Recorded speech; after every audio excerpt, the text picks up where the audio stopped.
Can I welcome you all to today's Committee of Public Petitions, and as always can I ask everyone to switch off electronic devices because it interferes with our sound system. I've received apologies from David Torrance. Agenda item 1 is consideration of new petitions. The first item of business is consideration of one new petition. The committee decided not to invite the petitioner to attend to speak on the petition. The petition is PE 1507 by Alec Orr and Sophie Pilgrim on behalf of the Scottish Children's Service Coalition and Kindred on funding for additional support for learning in Scotland. Members have a note by the clerk, the spice briefing the petition.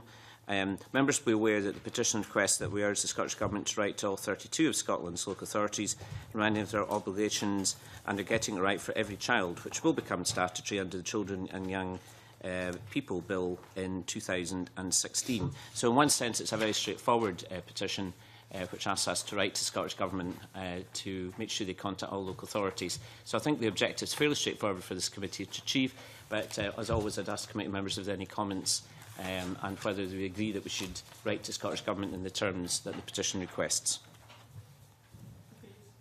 Thank you. Any other member wish to? Jackson Carroll? I think it would be entirely appropriate.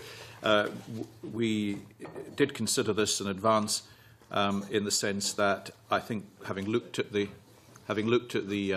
request of the petitions, it seems entirely reasonable, and I think the logical first step would actually be for us to undertake to write to the Scottish Government seeking its views on the request that has been made.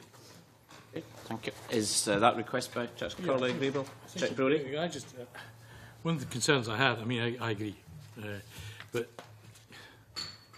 there doesn't seem to be a lot of substantive information behind this about, in terms of, the number of authorities involved, the number of children involved, the estimates, the lack of estimates. I know it's difficult sometimes for petitioners to bring forward substantive information, but I just wish we'd had more information, but presumably we'll get that from the government. John Wilson. Convener, the petition does indicate that the petitioners attempted to write to all 32 local authorities. They only received responses from 13, and only 7 then gave substantive assurances that they were tackling the issues raised by the petitioners.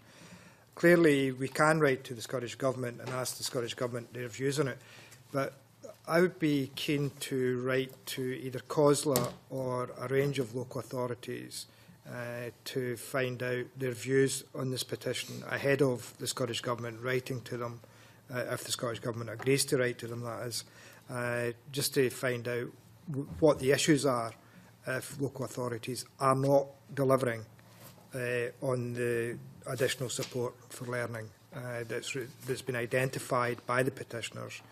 Rather than write to Scottish Government, waiting the Scottish Government responding, and then following that up by writing to local authorities, I think we could short-circuit this slightly and ask some local authorities to respond. And I would suggest some of the larger local authorities, such as Glasgow, possibly North Lanarkshire, and maybe 1 or 2 of the smaller authorities like East Dunbartonshire, and I'm trying to think of another small authority, Midlothian, for example, convener, just to find out what their views are. And I'm not sure whether these are the local authorities who have responded to the petitioners in the past, but it would be just useful to get some further information on the issues raised by the petitioners. Well, that's been an add-on to your suggestion. Are you agreeable with? I'm content with that. Yeah. I mean, the petition is actually asking the Scottish Government to undertake that exercise, though. So I just wonder whether what John Wilson is doing is inviting us to undertake the exercise when we're being asked by the petitioners to write to the government to undertake the exercise. So I wonder whether that might not lead to some duplication. I mean, it's not that we're being asked to write to the Scottish Government requesting their views. We're being asked to write to the Scottish Government to write to all the local authorities, reminding of their responsibilities. John Wilson? I'm quite content just to, if the committee feels, we just write to the Scottish Government as the petitioners have requested. But as I said, it may be I'm just trying to short-circuit some of the toing and froing and the time the committee may have to spend on this petition, because we may find that the Scottish Government will be content to write to local authorities, but we might not find out what the underlying problems may be from that, because if the Scottish Government writes and then gets responses from the local authorities, we might decide to close the petition once the Scottish Government's written to these local authorities. And I suppose, Mr Wilson, we can always put the aspects in your request into the request to Scottish Government. Chip Brodie? Thanks, it gives the government the opportunity also to clarify if there's any overlap with the Children and Young Persons Bill. Are members happy with that course of event? Right, thank you for that. I should also just flag up that, as members be aware, we were to take oral evidence from Stret B petition this morning. Unfortunately, the petitioner is able to attend due to family commitments, but they confirmed that they are able to attend on the 18th of March, just so committee members can put a note in their diaries that that's a deferment from today's evidence. If I then could move on to agenda item 2, consideration of current petitions, PE 1098 by Lynn Merrifield on behalf of the Kingseat Community Council and PE 1223 by Ron Beattie on school bus safety. Members have a note by the clerk and submissions. I think Stuart Stevenson, I think, was keen to come along. Maybe he's on his way to the committee. He's on his way. So when Stuart Stevenson arrives with the committee's agreement, I would ask Stuart Stevenson to make a few general points. Can I throw open, before Stuart Stevenson arrives, to the committee members for their views? And just to flag at one point, the members will be aware of I think the PE 1098 has been a long-standing petition. I think it's a very good petition, but the clerk would just like me to advise that we haven't had contact from the petitioner since March 2010. So just for information, that's just important to put that on the record. But can I open up to committee members for their thoughts on next steps? Well, I think it is important just to flag up that I think this has been, a very positive petition, and I think one first step would be to defer 1223 to a future meeting and seek an update from the Scottish and UK Government on the progress of the Section 30 open bracket 2 order. Members will be aware that under the Scotland Act, it is possible to change the legislative competence as long as both parliaments agree, and that is a modification of an order in Council, and that, as members have known, has happened in other aspects, such as in rail, for example, when legislative competence is moved from one parliament to another. So it is possible to do that, and certainly the correspondence I've had between both governments, there certainly seems a keenness to try and get some change on this, but we haven't actually had this. Well, I don't know. Chip Brodie? I'm going to arrive at saying there's keenness in this because, I think the last time this was raised, I couldn't for the life of me see why. Good morning. Why this had taken so long, and I do not understand the lack of willing of the UK government to allow the competency, the legislative competency, to be transferred to the Scottish Government so we can do something about it. I mean, we've lost sight, at least the UK Government has certainly lost sight of what we're talking about. At the end, customers of the children who travel by buses. And when I look at the correspondence between our Minister and the Department for Transport, I have no idea why papers are being shuffled around, apparently down south. Mr Stevenson arrived just in time.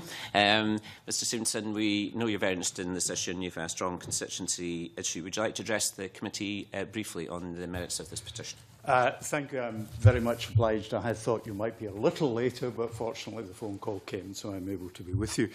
I think it's worth going back to 4 years ago, nearly 4 years ago, when Mike Penning, who was then the appropriate minister at Westminster, came and gave evidence to the committee and indicated a willingness and a commitment to help out. And in relation to what would be useful to us to progress the issue, these are powers, of course, the Welsh Assembly already has, which Westminster has provided. So I think for the committee, these perhaps may be issues you would wish to consider. There is no magic bullet in all of this, of course. It's about making some changes, which I think we could see in practice, whether they're going to help with bus safety, but there have in the north east of Scotland and in a couple of places in the south been incidents of serious harm and indeed death, where school children in the vicinity of dropping off and picking up points or buses have been injured, where some of the things that are proposed would appear to be helpful. And I think we ought to, bluntly, for a petition that's been around since 2008, be in a position where we see some progress. So I do hope that the committee keeps this open and remains committed, as I'm sure you will be, to helping my constituent, but more importantly, kids right across Scotland. Convener, thank you. Thank you very much. Just before you come in, Mr Stevenson, we were debating the use of the Section 32, which, you know, particularly as your time as a Transport Minister in the past, that has been used to think over one of the transport issues, for example. Mr Brodie, I think, was just expressing frustration about the delay, particularly from the UK government.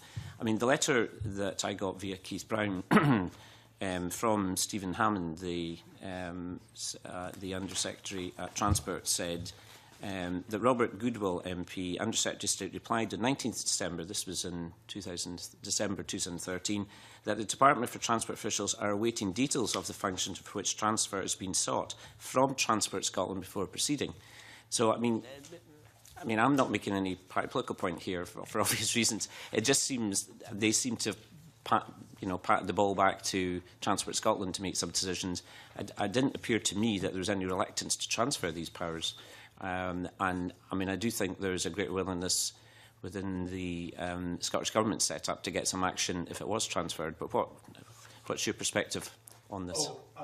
I think you're quite right to distribute the issue among the relevant parties, be it Transport Scotland, the Scottish Government and the UK Government.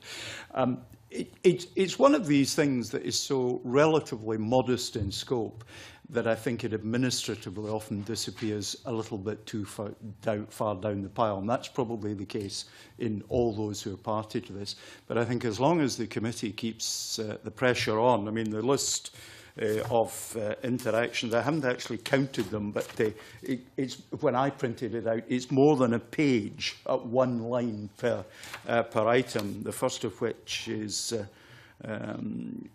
submission in 2009, the most recent of which is a Scottish Government letter in the last month or two. This has been a long-running issue, and I think if this committee can add its weight to making sure Transport Scotland lives up to its obligations, that the Minister then signs the necessary correspondence, and keeping it near the top of the in tray of the officials down south. Because I know they will have many things to which they are paying much attention, of which this will merely be one. Would you provide any other helpful advice to the committee to try and resolve this problem? Oh, I think what's being done is probably the correct thing. I have in my mind an example of something that took a terribly long time, where everybody agreed when I was Transport Minister, which was related to VOSA inspections and the need for police in Scotland, but they were not needed in England. And after 3.5 years, it still hadn't been fixed, although every time you wrote, you were told it would be. But it was just an administrative thing. It wasn't lack of willingness. It just didn't somehow happen. I think this is probably in the same place. It seems to me, I'll bring in Jackson Carr and then Chuck Brodie, if you don't mind. It seems to me, though, that there is a willingness to accept the terms of both these petitions. The only thing that I noticed that probably the Scottish Government doesn't want to do is a ban on overtaking school buses, and I think that is the current position in many of the states where you can't do that. There's quite a strict, it may be a state or federal, I'm not quite sure, but nevertheless, there is certainly laws in America to stop that, but the Scottish Government doesn't want that particular aspect to happen, and that is where we are. But the rest of the petition, I think, there is a willingness to achieve a solution. Just finally, I suspect I will say no more after this. I'm not overly concerned about the detail, because I think in many ways what we need to do is get the powers, apply them and see what works, and then you know which part of what you want to do you progress with in the longer term. Because until we try it, I suspect we won't actually have good data upon which to base future decision-making and help colleagues elsewhere in these islands make their decision-making for that matter. Jackson Carr, then Chuck Brodie. Thank you, Convener. Actually, Mr Stevenson might be able to help here, because there's one aspect of all of this, reading it, that I'm slightly confused about. And a moment ago, I think I heard you say that the powers have been devolved to Wales. And yet, Mr Brown, in the evidence he gave to us, said that the UK Government has confirmed that it is not prepared to devolve construction and use regulations that would allow us to prescribe the design of vehicles. Is that a power that they have devolved to Wales? Because it's this power that seems to be the one that the Scottish Government now feel that, in the absence of it being devolved, any other devolution of or dispensation would mean that they wouldn't be able to give effect to the aims of the petition. And I'm just trying to understand in my own mind, has Wales managed to go ahead without that dispensation, or has that dispensation been granted to Wales? Because I can understand why there would be a concern about different construction rules applying to vehicles in different parts of the United Kingdom, because, of course, they'd be crossing borders and there could be a complication arising from that. I don't want to give you false certainty, Convener, on this subject, because I'm not master of the detail of what's been devolved to Wales. But I think in relation to construction use, we're talking about seat belts rather than anything else, which is, of course, one of the petitions that's before you. I think the lower numbered one, which... Yes, yes, that's it, the 1098. Whereas the one which is my constituency interest is not so directly about seatbelts. In reality, most of the buses are fitted with seatbelts, albeit not three-point seatbelts, mostly two-point. So I don't take a position on that. It's more about the outside branding and how we control access and egress to the buses, which I think Mr Beattie is most focused on. Brody? Yes, Jackson asked one part of the question. To make a general comment, and maybe it comes from the sector I've come from, but I just find it absolutely unbelievable that we, as Mr Stevenson pointed out, allowed something like this to go down the pile. I'm sick fed up of being told that we'll get responses to queries in 4 weeks. I received a letter last week from the Home Office saying that they would not be answering any more of my correspondence. It was on an immigration issue because immigration is reserved. We seem to be losing sight, as I said earlier, of why we're here. It's not a game between two governments. And here we're talking about children and children's safety. And for the life of me, I do not understand why it's taken this length of time to at least come to some solution. So I would suggest that we ask the Minister to come back, and hopefully with a solution, but certainly come back here and explain why this is taking so long. Thank you for that. Jackson Carlo? Convener, I'm quite intrigued, because I note from the letter from the Department of Transport from December 13th that they were waiting to hear from Transport Scotland, who now said they were, as far back as March last year, providing a list of the powers that they felt they needed transferred. I think it might be interesting for us to write to the Government of Wales to ask what powers they required in order to give effect to the changes in the legislation that they made, so that in an area of the United Kingdom where this has now been successfully accomplished, we have a checklist that we ourselves can therefore understand is the necessary requirement in order for this, the objects of this petition to be achieved. Because I feel we're sort of sitting in the middle now, somewhat in a vacuum of understanding, and that Welsh experience would give us something against which we could benchmark what was happening. That's a sensible idea. So we've got two immediate proposals. One is that we invite the Minister to attend, and the second one, which is not mutually exclusive, is that we write to the Welsh Government and ask their Transport Minister what their experience was. So that's, I can ask members' views first of all on these two suggestions in case we lose them. Anne McTaggart? I agree on those two views. Have we in the past, this has been an ongoing petition, have we in the past sought the Welsh Government's advice on this issue? No. That would be more than helpful then for us to do that and thereafter have the Transport Minister. Yeah, thanks. John Wilson. Mayor, thank you. Can I suggest when we're writing, if we are going to invite Keith Brown, the Minister for Transport, along to this committee to give evidence, that he provides us with a timeline in terms of the Scottish civil servants in relation to the communications with the Department of Transport in Westminster, because we had Mike Penning MP in this committee in this third session of Parliament basically assuring the committee that any request made by the Scottish Government to transfer these powers would be looked upon favourably. We're now over 3 years later. We're now being told in the letter dated the 9th of January from Keith Brown that the civil servants have now just made application to the Secretary of State for Scotland to apply for the transfer of those powers. Now, what I would like to know is what's happened in the intervening 3 years between the time that Mike Penning gave quite clear assurances, and the Minister for Transport in the Scottish Government was here at the time when those assurances were given, and clearly for me it seems there's been a failure to follow through on the issues that were raised at that time and the assurances given by Westminster. And I know there are procedural issues in relation to applications for transfer of additional powers under the Scotland Act 1998. But the reality here is, based on the letter of the 9th of January, we're just being given assurance now that civil servants are actually finally making application over 3 years after the event. I think that's a good point. Chick Brodie made an interesting point to me from a sedentary position to suggest that what we need to do is, in fact, have at one of our future meetings a representative from the UK government and Keith Brown, so that we can't do it was new me syndrome and determine what's happening here, because it's in our interest to make sure this is resolved. And as I said at the start, I do not pick up that there's any political or policy reason for not transferring powers. Both governments seem to want this. There just seems to be some bit of bureaucracy which has stopped this happening. How do members feel about that, if we could set that up at a future, hopefully together, because that's more powerful, isn't it? Yes, absolutely. Right. Jackson Carroll?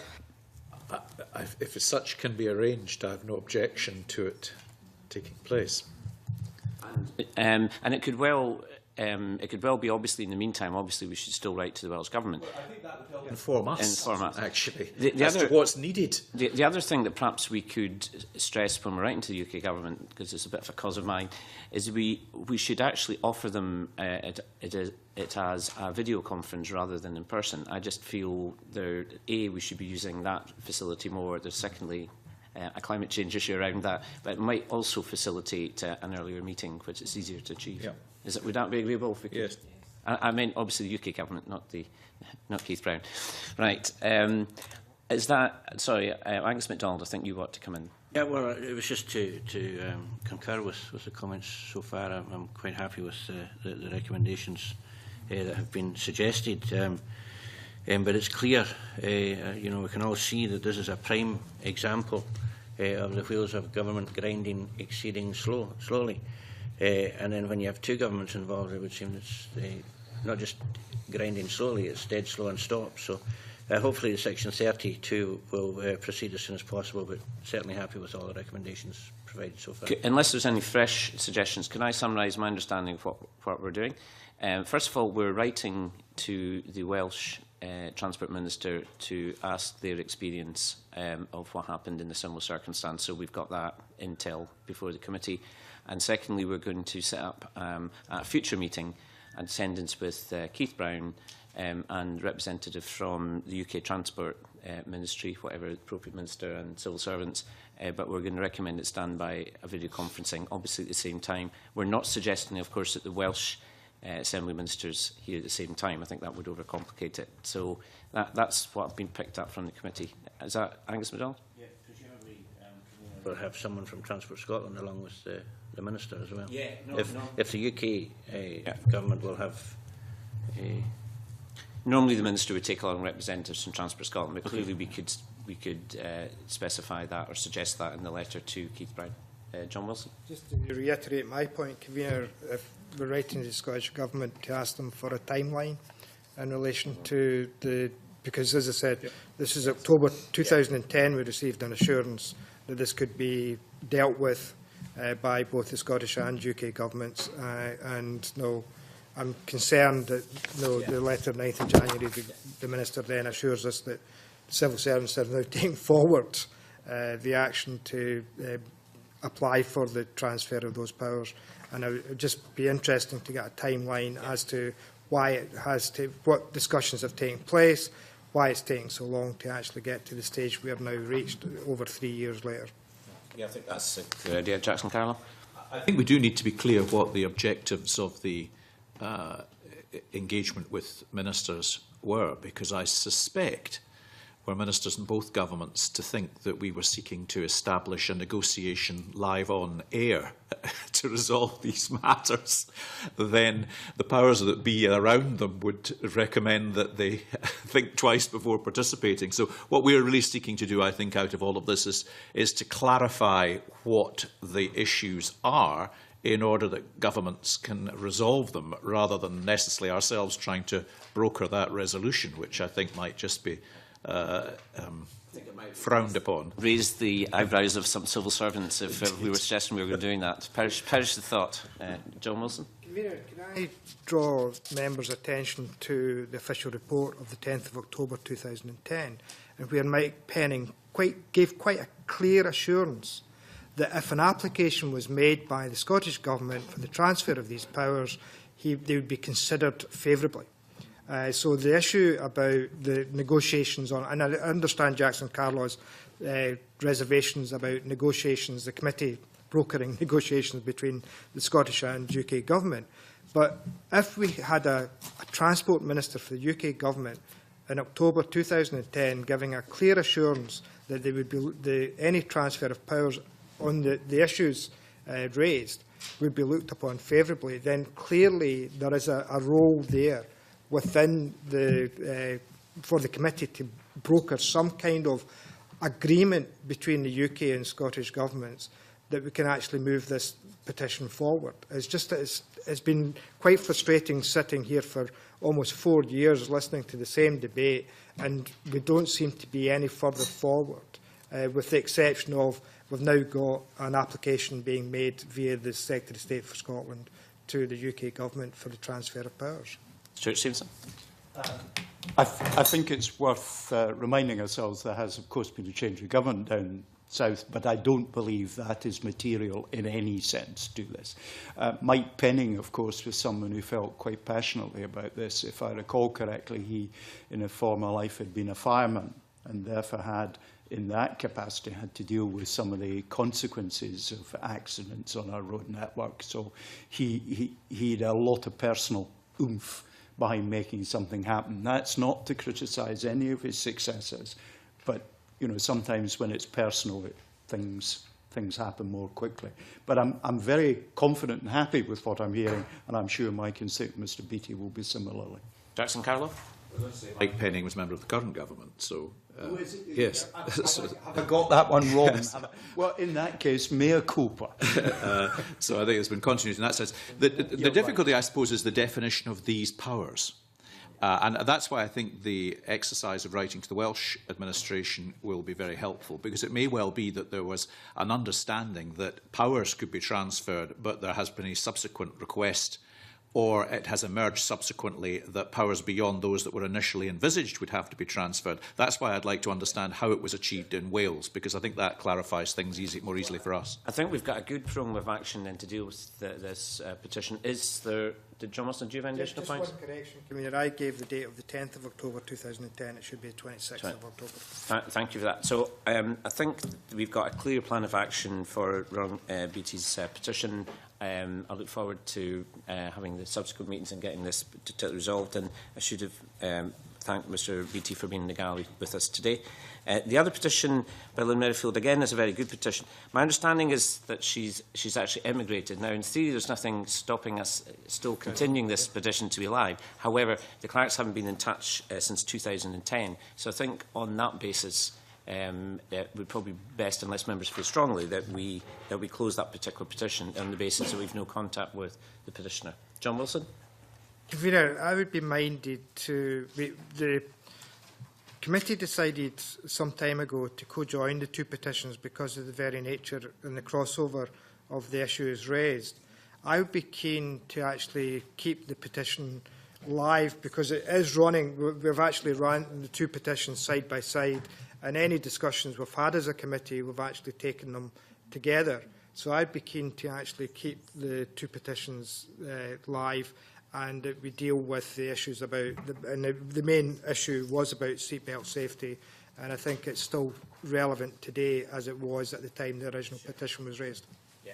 I mean, I'm personally relaxed about this, but I just thought it might do my duty to make sure the committee knew whether there was no current contact. As John Wilson's pointed out, most of Lynn Merrifield's petitions are about 3-point seat belts, which I think Stuart Stevenson's referred to already. But if members feel strongly, I'm totally relaxed about keeping that open. Is that agreeable? I agree. Yeah. Thank you for that, and thanks Mr. Beattie for attending, and Mr. Stevenson for attending. Thank you. If I can just move on to our third current petition, that's PE 1351 by Chris Daly and Helen Holland, and time for all to be heard. Members have a note by the clerk and submission. Can I just refer members to there's been, I think, a late submission by Scottish Government, which is in your additional papers. Time for all to be heard. Members will have read the material, but just to summarise, that the purpose is to set up time for all to be heard forum and compensation scheme. The Scottish Human Rights Commission has been working with the Centre for Excellence for Looked After Children in Scotland to set up human rights interaction on historic child abuse. There's an action plan being drawn up. We're awaiting, obviously, views on that. The Scottish Government will obviously respond, so there's still some actions to be carried out. And the only other additional paper point I picked up is that the organisation FBGA of Quarriers Homes have also offered to give evidence. That's just the summary I've picked up of the petition. I know a lot of members have got particular interest in this petition. I'd just like to throw open to comments and points. My view, just before I ask comments, is to say that I think it makes sense to await the finalising of the action plan and Scottish Government's response before considering the petition, obviously in detail, but clearly it's up to members for their views. John Wilson, I think you've got interest in this petition. Convener, thank you. I do have a particular interest in the petition, and once again, this petition has been before this committee for a number of years, and we are trying to find some resolution to the issues raised by the petitioners. I'm slightly disappointed in the late submission of the Scottish Government paper, because I don't think it's given enough. Well, I don't think the petitioners would have had time to consider what the Scottish Government have outlined in terms of the letter dated Friday, the 28th of February. And I think, given the involvement of the petitioners and the correspondence and responses from petitioners in the past, I think it's always useful to try and hear the reaction or see the reaction from the petitioners in relation to any responses, particularly responses from the Scottish Government. But having said that, clearly we know that there are developments taking place in other jurisdictions in the UK, particularly Northern Ireland, where action was taken earlier this year by the Northern Ireland Assembly to try and deal with cases of historic abuse.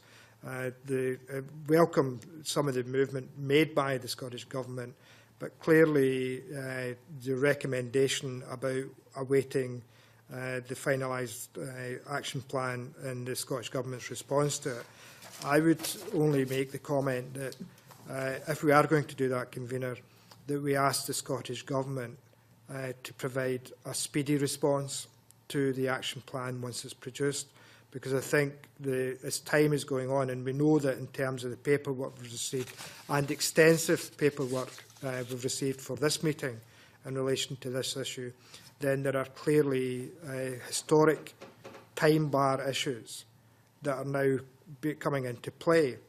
And the Scottish Government, I would urge them to take on board some of the issues that have been raised by the petitioners and by others who have suffered at the hands of historic abuse, that the issue of time bar criteria be looked at very carefully to ensure that no one is penalised who is subject to historic child abuse is penalised because of a legal technicality in relation to time barring any application that's made.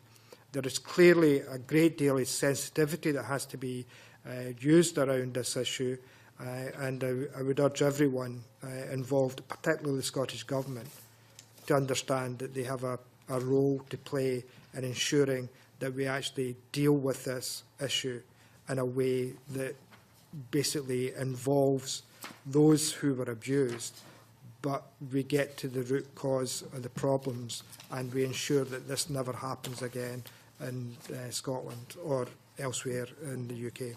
Thank you for that. Other members?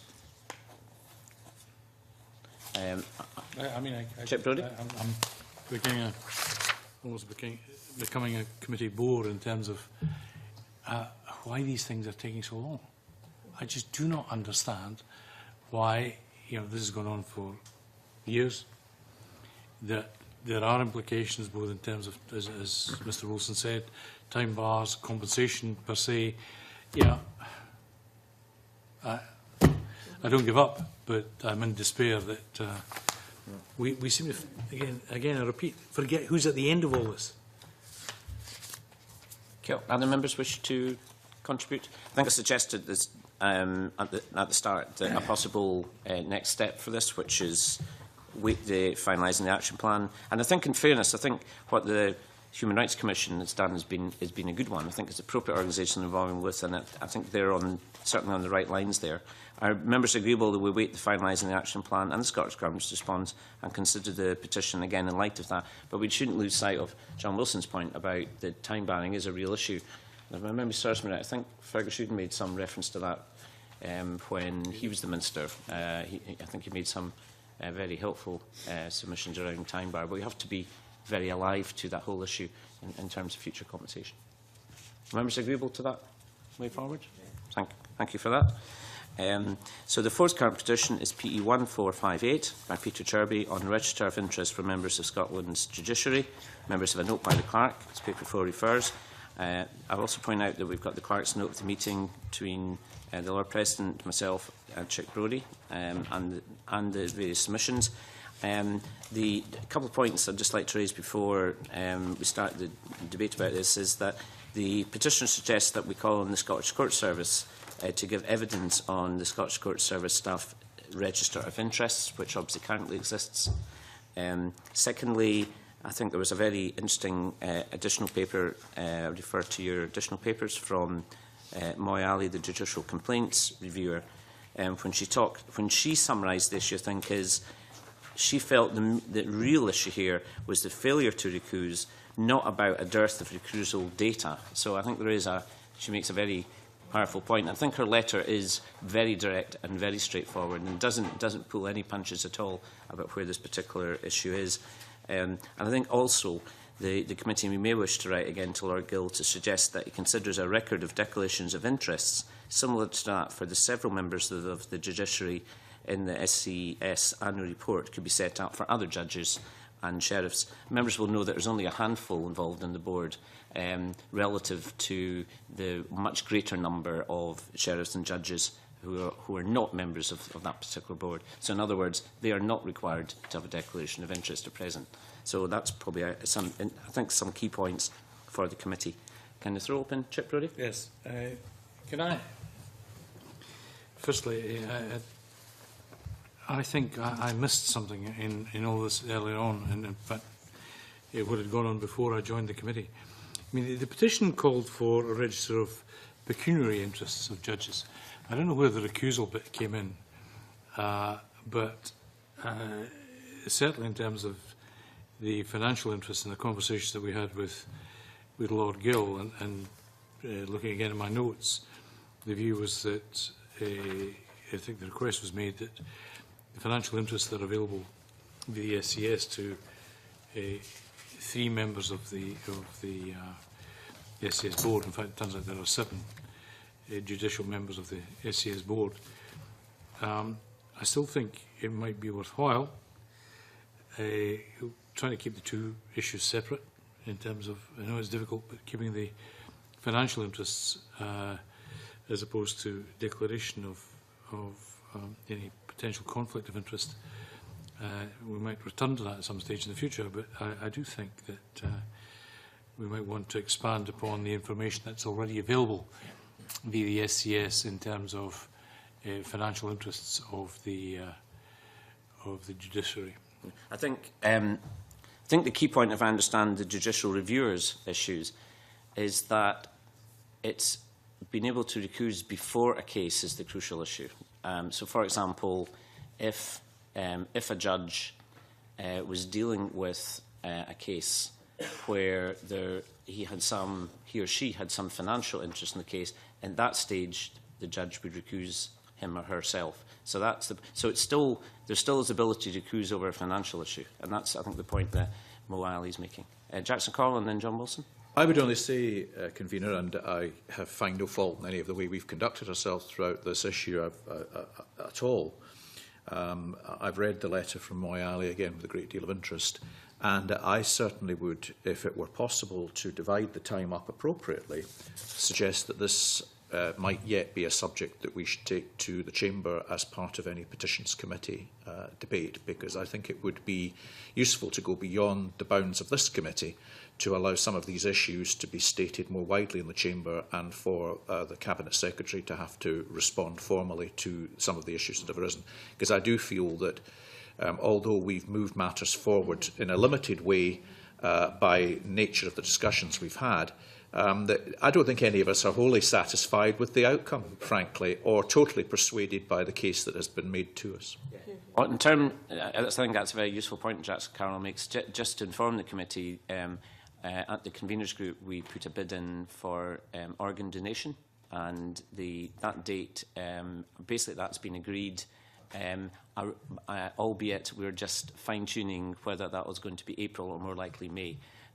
But any further bids, if the committee were so agreeable, would just join the queue at the conveners group. There's always healthy interest for plenaries, but I think plenaries are a very useful opportunity. In my view, is that this would be a very good subject to have. It may be that it's actually after the recess, but nevertheless, whenever there is a slot, you can be assured that I would be arguing for that at the conveners group. So, I think that it would be a useful subject for us to actually take, because I think we've kind of probably got as far as we're likely to get as matters stand. But I don't think we've, or as I said a moment ago, been entirely satisfied with the outcome at which we've arrived, and I think it would be useful for us to sort of make that clear and to allow the issue to have a wider profile. Thank you. Sir Brody? Yeah, in general, I agree with Jackson. I don't think there was any intended obfuscation when we met the Lord President, but the conflation of pecuniary interests with family relationships, recusals on that basis as to you don't know who's going to come up, who they know, etc. And if we can divide these, I still think that there might be a requirement to at least, as I say, focus on the, given I agree with Jackson, that we focus on the half commitment that we have in terms of information that's available through the SCS board to look at the pecuniary interests and then look at how we might deal with other complaints. Thank you for that. Other members? Are members agreeable with that course of action? John Wilson? Thank you, Convener. I think this discussion today has been useful, but in terms of some of the responses, and I think one or two members have made reference to Mo Ali's timely response to the committee in relation to the issues raised about the published information on recusals. The difficulty is that when you go back to the Lord President's letter in the second paragraph, it says basically, pleased to say my officials have devised a means by which this can be achieved, and that's the where judge or sheriff formally recuses him or herself from hearing a case. The court clerks will inform the Judicial Office for Scotland when a judge or sheriff has to recuse. Now, the difficulty with this is that it's still, as far as I understand, down to whether or not a judge or a sheriff decides to recuse themselves. And without a register of interest, then how would anyone dealing with the courts understand or realise when a judge should have to recuse themselves? Because a judge or a sheriff could continue to hear a case, and without any evidence or without a register of interest to actually say otherwise, then judges and sheriffs can continue to hear whichever case they want to hear and recuse themselves when they decide to recuse themselves. And clearly the petition that's been raised has one which has clearly indicated that where there are financial interests that a judge or a sheriff may have in relation to shareholdings in a particular company or a company directorship that they may hold, where they're actually hearing a case that may be directly relevant or prevalent in their interests. And unless there is a register which clearly shows the financial interests that that sheriff or their family may have in that business, then clearly it's very difficult for an ordinary member of the public to understand the relationship that a judge or a sheriff may have. I think most importantly, Convener, is what the petition has raised, is that the Lord Gill talks about the confidence in the judiciary. What we're here to do, hopefully, as a committee of this Parliament, is to look at the confidence of the public has in the judicial system that currently operates in Scotland. And I think that should underlie our investigations into this issue. And I do welcome Jackson Carlo's suggestion that we do try and get a debate in the Chamber on this issue. But I think there are still issues that we need to examine further in relation to this petition, and particularly in light of the responses we've had to date, that we clearly get some assurances that we can actually move forward, not only from Lord Gill, but also from the Scottish Government in relation to what we expect of the judiciary in Scotland and how accountable that judiciary is in the public's eyes, not in the eyes of a self-serving group of judicial appointees. Yeah, thank John Wilson for his comments. I think he's right to go back to the fundamentals, which is what is the petition calling on, and certainly the registrar of pecuniary interest was absolutely key. So it sounds like the committee are enthusiastic about having a bid for a plenary session in Parliament, and if that is agreed by all members, we'll make appropriate urgent requests to get that in the queue for future meetings. I think there was also the note to our members agreeable that we also like to Lord Gill in the terms of the points that I made earlier as well, to clarify the issue about whether he considers a record of pecuniary declaration of interest similar to that for several members of the judiciary. Yep. Is that agreeable? Yep. Any other points we need to cover? Are members happy with that?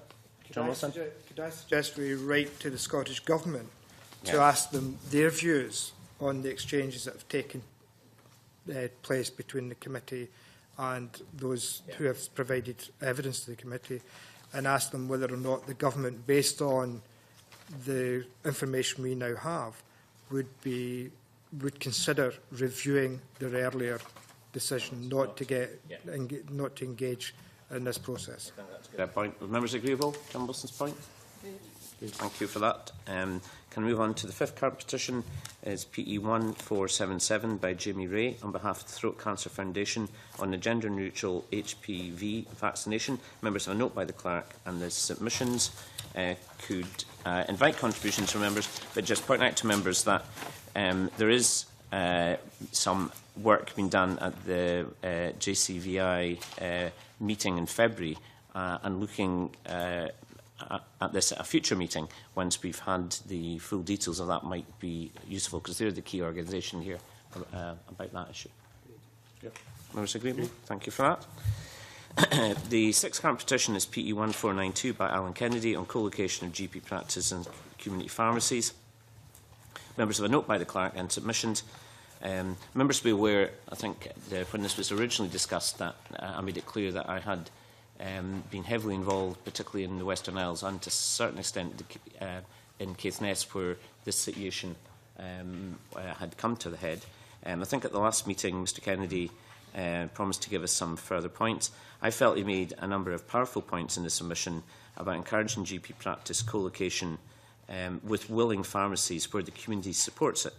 I think also fair to say that Alec Neil put a very robust submission back to us, and he basically, I think, reflected the work done on the Wilson-Barber review. And my own personal view was that I think the Wilson-Barber review was very helpful indeed, and moved things on quite in a very positive way. Where we're currently at is there's still a number of outstanding issues, and obviously there's still current consultation going on to try and get a way forward on this particular issue. And I think it's fair to say that there's particular issues in rural and remote areas. I think there probably is a different situation in our cities and larger towns. That's not always the case. I'm sure members have their own examples where that isn't the case.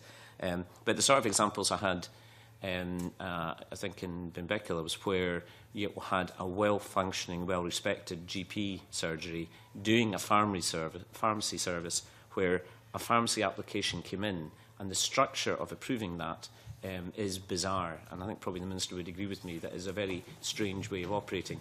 And effectively what that will mean, if a new pharmacy is set up, is that the GP would lose staff and lose perhaps some GPs as well. And the key point is the community was almost 100% opposed to this.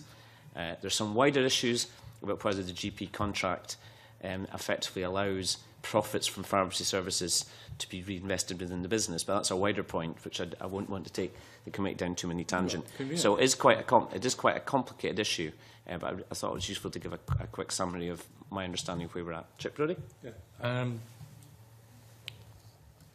I had a meeting with Community Pharmacy Scotland. I think there are much wider issues, and simply to dispense with the notion of the conflict of interest that was raised before, I'd be somewhat concerned whether it's taking further information and getting more information from the consultation, that we just simply close this petition. There are very, very significant issues that need to be addressed, and perhaps we'll be discussing these on in the debate this week in the Chamber. But I think there are some really fundamental issues, whether it's going from price of drugs to participation of the medical practice in the dispensing, and I would be very much against us closing this petition at this moment in time. Just to clarify, I don't think anything I said suggested we were closing the petition. Jackson Carlow? Closed action was No. Convener, we took evidence from, amongst others, Jean Kerr, chair of the Cumbria Public Reference Group. The situation there continues to deteriorate daily. I think Jean Kerr was able to identify to us how a three-partner GP practice had closed on the island as a result of the ending of the GP dispensing practice. At huge expense, a locum is now providing services without being resident in the island. North Ayrshire and Arran Health Board advertised. Interviews have just taken place. None of the candidates for the GP practice have been deemed to be satisfactory.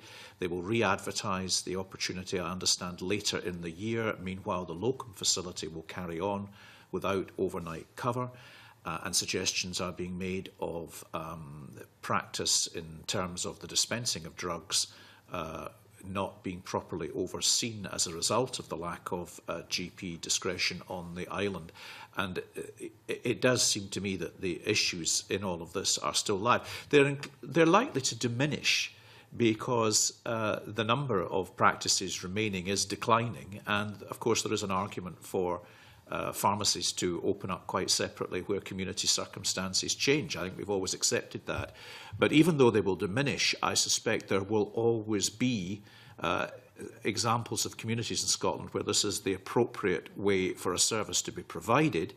And I don't think the current structure of the way in which the rules are applied works in favour of common sense in respect of what would be to the advantage of particular communities. And all I think we, throughout with this petition, have been seeking to achieve, or the authors of this petition have been seeking to achieve, is to ensure that the interests of the community actually are those which prevail in the outcome and not other interests being applied without regard to their circumstance. Thank you for that. Other members? Just to add to one of the things, I mean, the point that Jackson Carlow has just made with regard to Cumbria in terms of interviewing no successful interviewee, then increasing the proposed income of the next set of interviewees, it makes me question, why it's very difficult for standalone GPs to operate with a fairly substantial income that's being proposed, and yet previously, when the dispensary was there, that they were quite happy to work within that context, and that's what generates my concern about the conflict of interest. So, I mean, I take the points that have been raised, but it was certainly there's a lot more work to be done on this. Other members wish to come in? I think if members can look at the last page in Alec Neil's very lengthy and I think quite helpful report, he said, and I quote, that our vision and action plan published last September will further empower NHS boards to proactively plan through their pharmaceutical care practice plans. This will enable boards to plan and procure NHS pharmaceutical care based on the identified needs of local communities. Final proposals on this issue will be subject to further consideration and consultation. I mean that's probably a step in the right direction. It's just, obviously this has not been all finalised yet because there still is consultation, although I think the petitioner mentioned that he hoped he was going to get some requests to consult but didn't do so. Yeah, John Wilson? Yeah, that's the point I was going to raise. I think the assurances in the Cabinet Secretary's letter failed to live up to the expectation of this committee when the petitioner quite rightly identifies the statement that was made in the closing statements of the last time we debated this as a committee, where we asked the Scottish Government to seek the views of the petitioner when it's conducting its review on the provision of community pharmacy services. And clearly the petitioners highlighted that they have not been directly consulted by the Scottish Government on this issue. So it is concerning that this committee had made a clear recommendation to the Scottish Government to consult with the petitioner, and the petitioner feels that that request from the committee was ignored.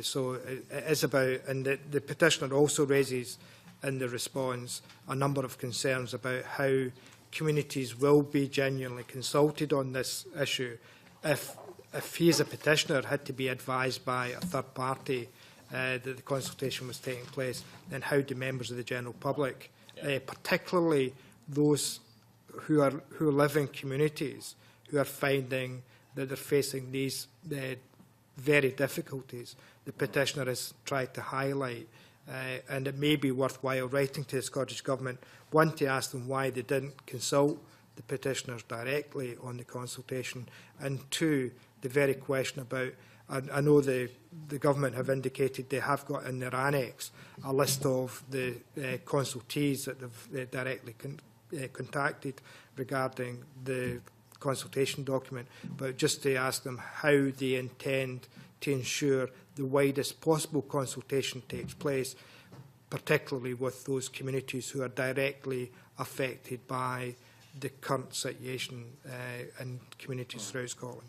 And there may be a potential option for the committee.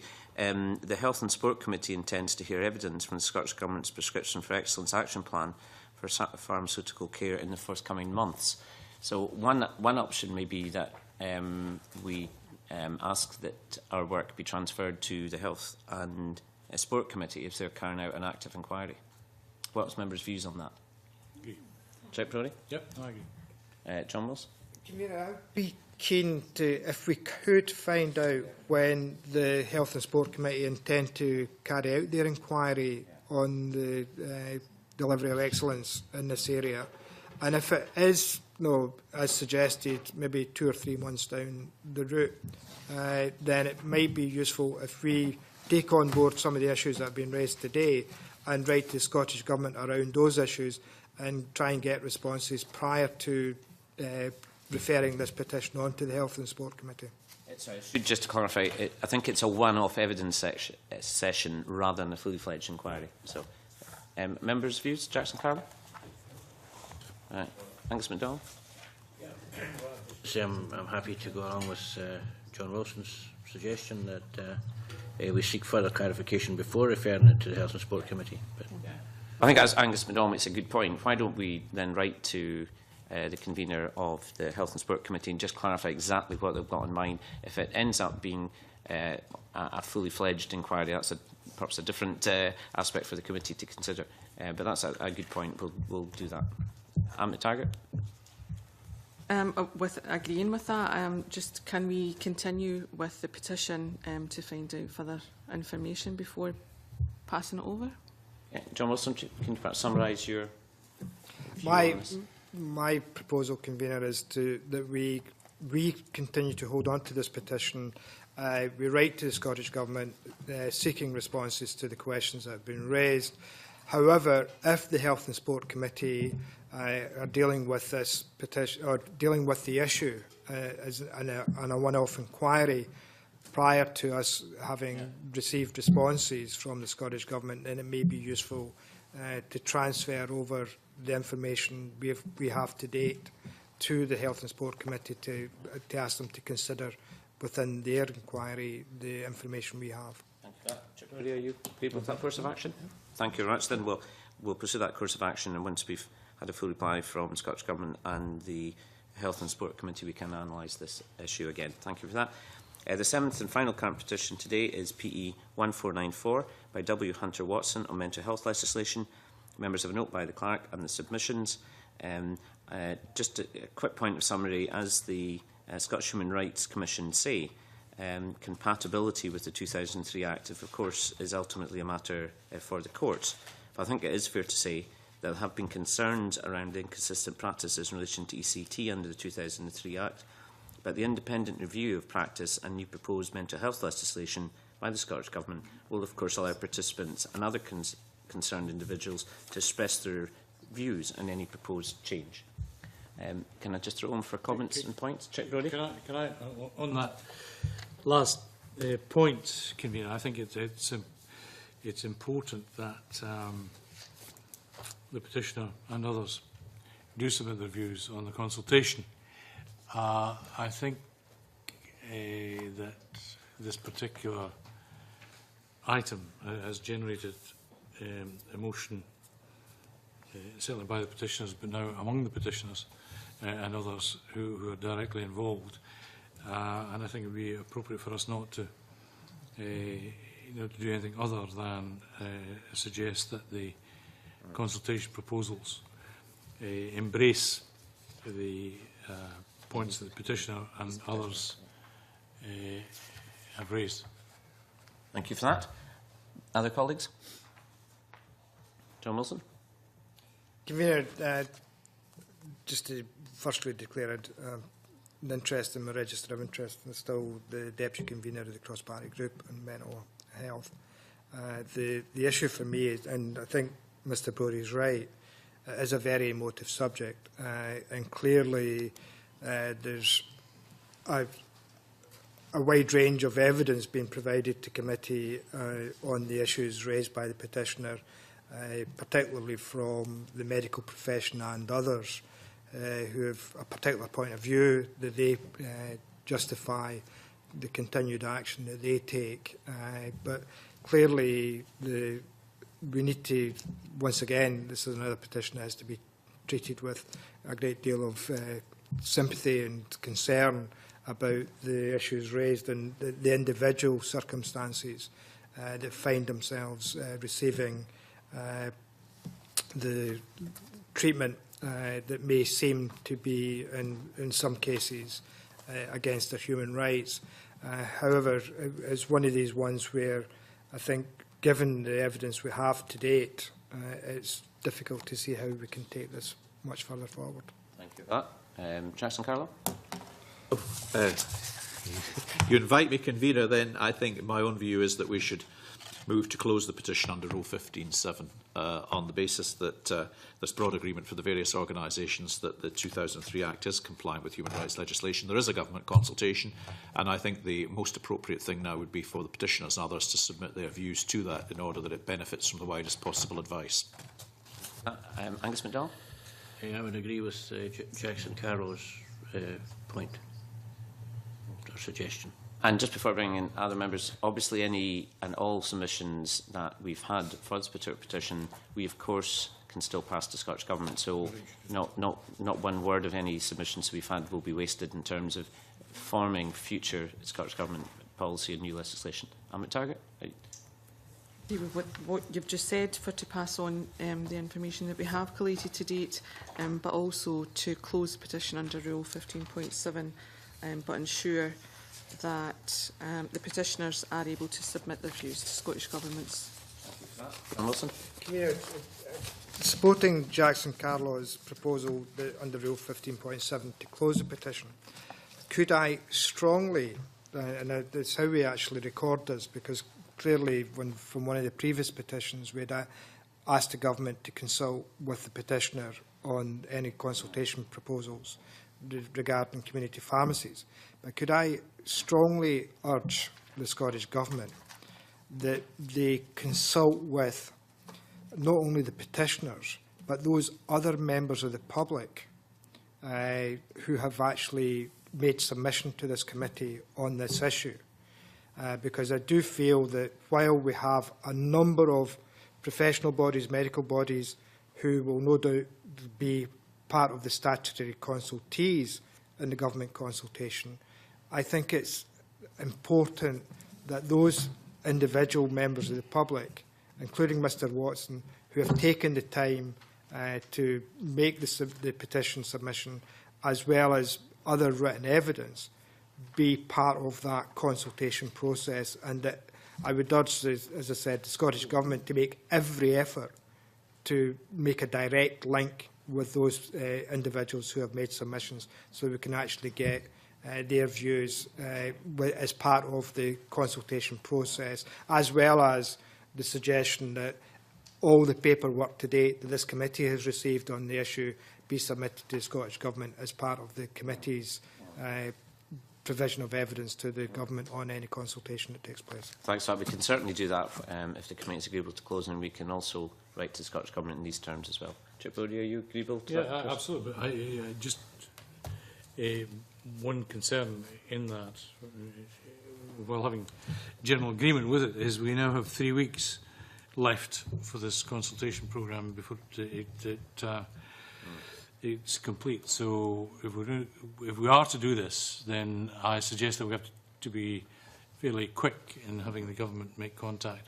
But of course they will have, as we've agreed, all of the evidence which has been submitted to the Petitions Committee. John Wilson. Can I, and based on Chip Brodie is right, in terms of the timescale for the consultation, it might be useful if the committee also suggests to the Scottish Government that they extend the deadline for submissions to allow those individuals who have made submissions to this committee to be contacted by the Scottish Government to ensure that any additional information or information they want to provide as part of the consultation process is allowed to be considered as part of the discussions that take place in the review of the consultation submitted. Is that agreeable?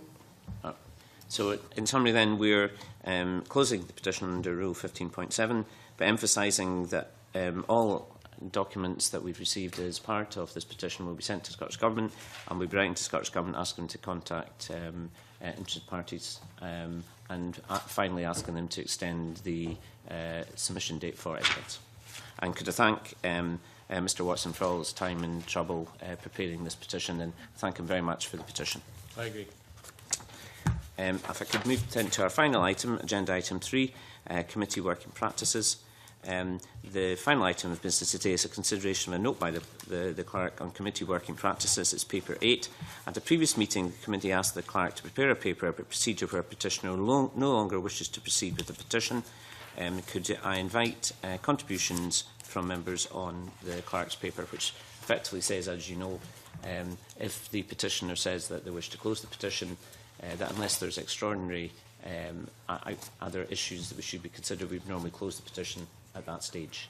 But effectively what we're doing is developing a committee policy on this issue. So can I throw this open for comments from committee members? Chip Brodie? I agree generally with the paper that was submitted. Thank you. John Wilson?